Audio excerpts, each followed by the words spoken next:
Oi, gente, tudo bem? Vamos falar agora do quinto caso, que é a esfera inscrita em cone. Aqui temos aí a esfera dentro do cone. Vamos determinar os elementos para chegarmos aí nas propriedades. Esse é um dos casos aí mais importantes. Vamos dar aí uma atenção maior. Vamos lá. Vamos determinar o centro da esfera.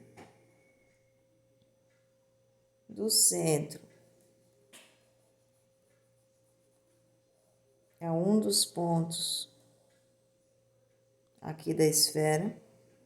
Sabemos que é o raio da esfera.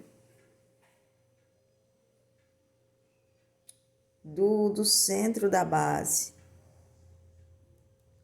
até um dos pontos aqui da circunferência é o raio da base. Vamos chamar de errinho e aqui de errão para diferenciar. E sabemos que do centro, novamente, há um ponto aqui, ao extremo, vai ser o raio da esfera. E a gente pode perceber que as geratrizes e o diâmetro tangenciam a circunferência e um único ponto. Então, vamos lembrar daquela parte de geometria plana, de reta tangente à circunferência. No caso aqui, reta tangente à circunferência, reta que tem um único ponto em comum, a circunferência, tangencia a circunferência e um único ponto. E as geratrizes aqui estão tangenciando a circunferência, que no caso aqui é a esfera, e um único ponto. E quando ocorre isso, quando uma reta vai ao ponto que a reta está tangenciando a circunferência, que no caso aqui o raio está ligando com o ponto de tangência à circunferência. Forma aí um ângulo de 90 graus. É uma propriedade de geometria plana que nós usamos aqui também, que a reta é perpendicular à reta que tangencia a circunferência em um único ponto, que no caso aqui o raio é perpendicular à geratriz que tangencia no caso aqui a esfera e um único ponto. O mesmo ocorre aqui, então aqui o raio é perpendicular ao diâmetro e sabemos que tudo que essa medida aqui é a geratriz, que é G, aqui também é geratriz. Então, aqui determinamos alguns elementos. Aqui, vamos fechar aqui, ó.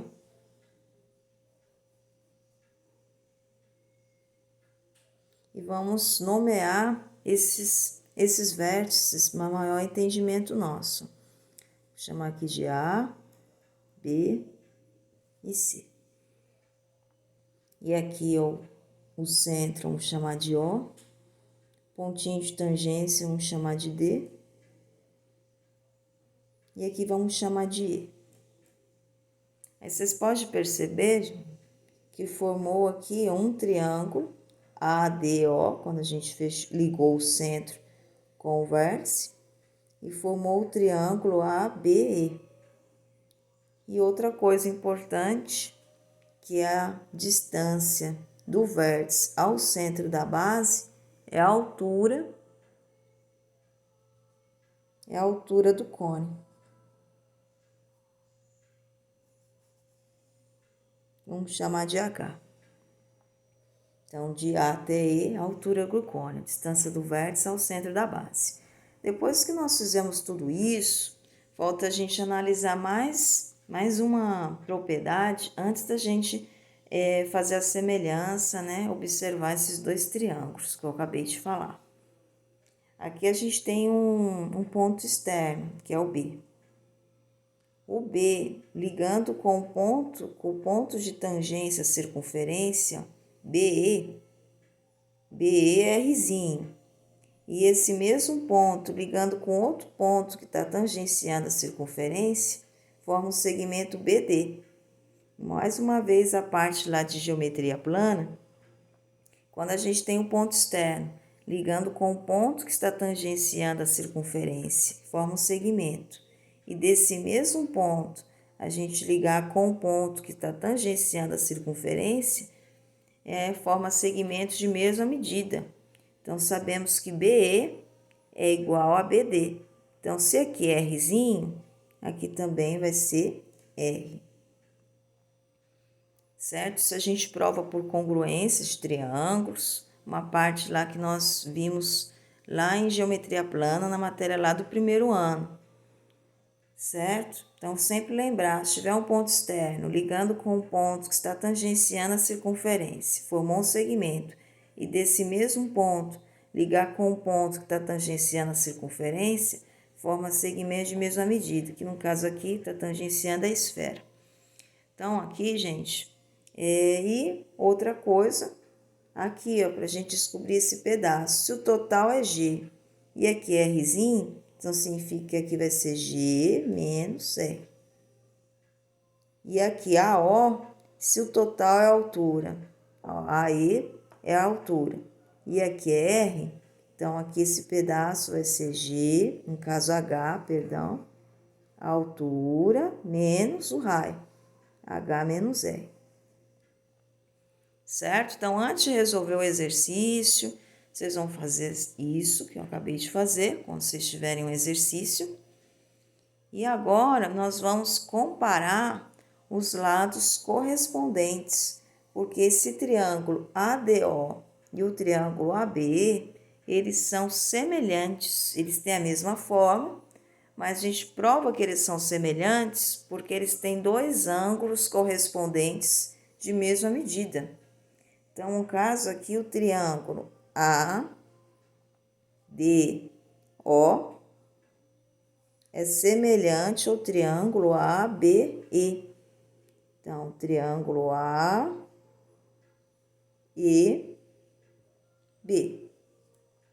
Vamos provar isso. Eles são semelhantes pelo caso ângulo-ângulo. Eles têm dois ângulos correspondentes de mesma medida. Os dois, ó, o ângulo D é 90 graus. O ângulo E é 90 graus. E esse ângulo A é comum aos dois triângulos. Certo? E se a gente pegar e virar esses dois triângulos, no caso eu pegar e colocar na mesma posição, de pegar esse triângulo menor, colocar na mesma posição aqui do maior, virar, a gente vê que realmente o D é correspondente a E e o A, né? A gente vê aí que é comum aos dois triângulos, ó, ADO e ABE. Então, a gente tem dois ângulos correspondentes de mesma medida. Então, são semelhantes pelo caso ângulo-ângulo. E sabemos que quando dois triângulos são semelhantes, a razão dos lados correspondentes são iguais. Mas a gente não precisa colocar eles na mesma posição para comparar os lados correspondentes. É só a gente analisar os ângulos, que lados opostos ao mesmo ângulo, eles são correspondentes. Então, só a gente escolher um triângulo para partir e fazer a correspondência. Se a gente partir do triângulo menor, no caso aqui, o ângulo A é oposto a Rzão. Então, Rzão. Aí, no meu triângulo maior, o meu ângulo A é oposto a qual lado? Rzinho. Então, Rzão vai estar para Rzinho. Igual, aí partindo do meu menor de novo, 90 graus. Aqui sabemos, né, que é um ângulo reto. Se aqui é 90, aqui também é 90. Então, 90 graus está oposto a qual lado? H menos R. Então, H menos R, aí eu vou lá no meu triângulo maior. 90 graus está oposto a qual lado? Gzinho. Então, H menos R está para Gzinho. Igual, partindo do meu menor novamente, vou olhar esse ângulo, que é o que falta. Esse ângulo está oposto a qual lado? G menos R. G menos R, eu vou lá no meu triângulo maior, o ângulo que falta é o B. Logo, eles são correspondentes. Então, o B está oposto a qual lado? H. Então, G menos R está para H. Então, lados opostos ao ângulos correspondentes, e os lados são correspondentes, certo? Porque eu sei, voltando ao que a gente falou, o ângulo A é comum aos dois triângulos. Então, o ângulo A é oposto a R no triângulo maior, e no meu triângulo menor, e no meu triângulo maior, o ângulo A é oposto a R. Então, sei que R está para R. E o 90 graus, o ângulo reto, no meu triângulo menor, está oposto a H menos R. E no meu triângulo maior, o 90 graus, está para G. Então, H menos R está para G. Igual, aí esse ângulo que falta está para G, oposto a G menos R. Aí, vou lá no ângulo B, que é o que falta, no triângulo maior, está oposto à altura. Então, eu sei que G menos R está para H. Se a gente virar esses dois triângulos, a gente vê claramente que os lados correspondentes, que o R está para R, que H menos R está para G e G menos R está para H. Mas se vocês lembrarem dessa propriedade, que lados opostos ao mesmo ângulo, eles são correspondentes, a gente não precisa virar o triângulo, é bem mais fácil. Então, essa propriedade aqui de semelhança, de razão de semelhança, é o que mais vocês vão usar nesse tipo de exercício, certo? Vocês poderiam partir do maior, que ficaria ao contrário a razão, R está para R, G está para H menos R e H está para G menos R, certo, gente? Espero que vocês tenham entendido. Qualquer coisa é só me perguntar. Vamos aí para o caso 6.